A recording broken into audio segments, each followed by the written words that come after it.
Modi sir వచ్చినందుకు కర్నూలులో సభ పెడితే ఆంధ్ర పబ్లిక్ దరిద్రుడు తలగడగబోతే వడగండ్ల వాన వచ్చిందన్నట్టే చేసిండ్రు. చూడుండ్రి ఎంత ఆగమైందో. అన్నం ప్యాకెట్లు నీళ్ల బాటిల్ వంచుడు కార్యము దరిద్రానికి ఆకలి ఎక్కువ అన్నట్టే చేసిండ్రు.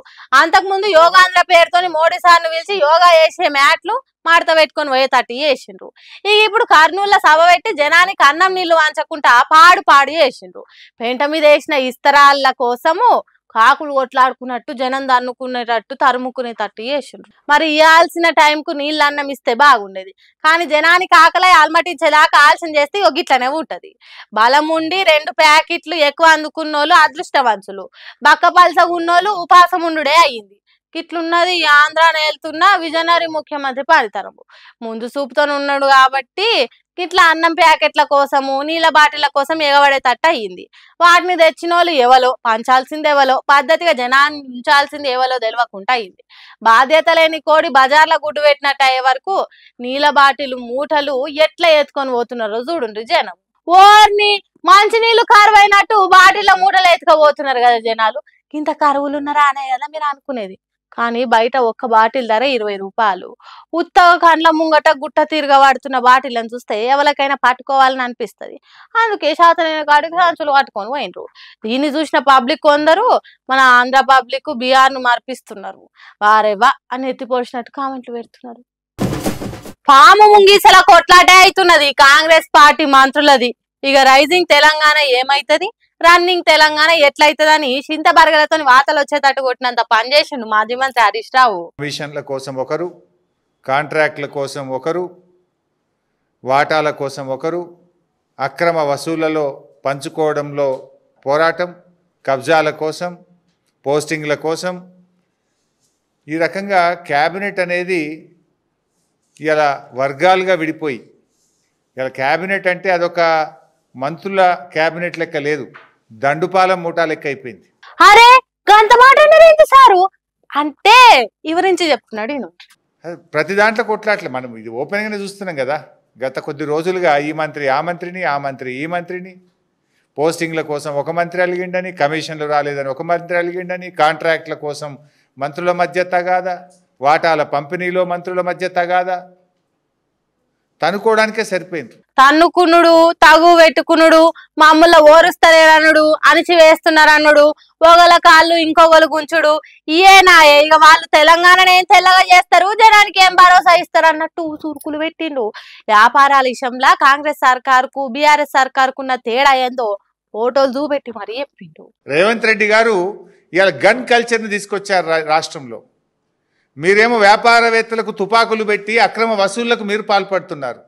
ఆ రోజు కేటీఆర్ గారు ఒక మంత్రి అని భావించకుండా ఒక వ్యాపారవేత్త Tech Mahindra CEO CP Gurnani గారికి వర్షం పడుతుంటే తానే గొడుగు బట్టి వ్యాపారవేత్తల్ని ఆహ్వానించిన సంస్కృతి మాది.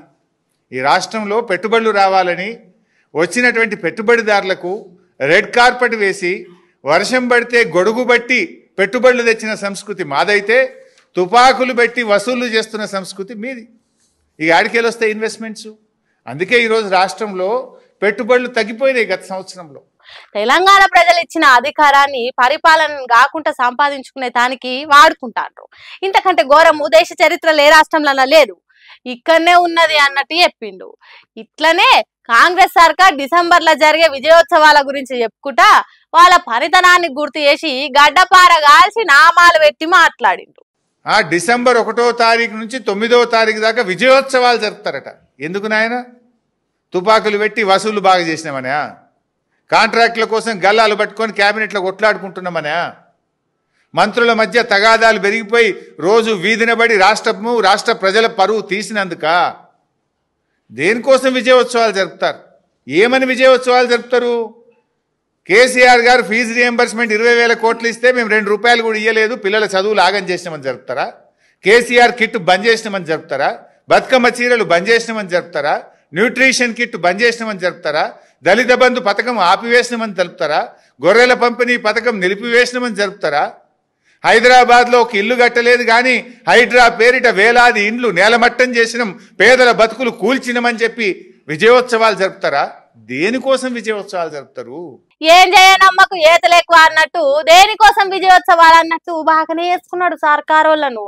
అట్లనే కాంగ్రెస్ సర్కారు మనుషులు బెదిరింపులకు పనులకు ఎవ్వరు భయపడొద్దు, మేము అండగా ఉంటామని హామీ ఇచ్చిండు. ఈ సందర్భంగా పెట్టుబడిదారులకు, పారిశ్రామికవేత్తలకు, సినిమా పెద్దలకు, రియల్ ఎస్టేట్ వ్యాపారులకు అందరికి కూడా విజ్ఞప్తి చేస్తున్నాం. ధైర్యంగా ఉండండి, మీరు భయపడాల్సిన అవసరం లేదు.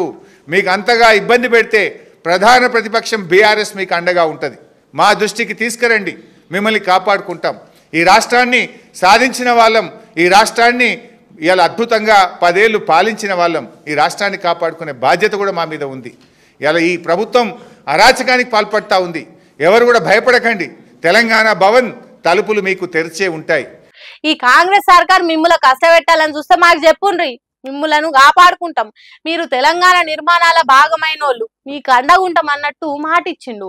తెలిసి తెలంగాణను కాంగ్రెస్ వాళ్ళ చేతిలో ఎట్లా పెట్టినాం రా దేవుడా అని జనం మాట్లాడుకునే తట్టే ఉన్నది కాంగ్రెస్ పార్టీ పరిపాలన అన్నట్టు హరీష్ రావు మాట్లాడిండు. ఈ 2 ఏళ్లే కాంగ్రెస్ పరిపాలన ఇట్లుంటే ఇంకా ముందొచ్చి 3 ఏళ్ళు ఇంకెట్లుంటదా అని జనం అయమయం చెందక తప్పే తట్టే లేదు కదా. ఏందో ఏమో పోన్రి, ఈ కాంగ్రెస్ పాలన ఎటు అర్థమైతలేదు.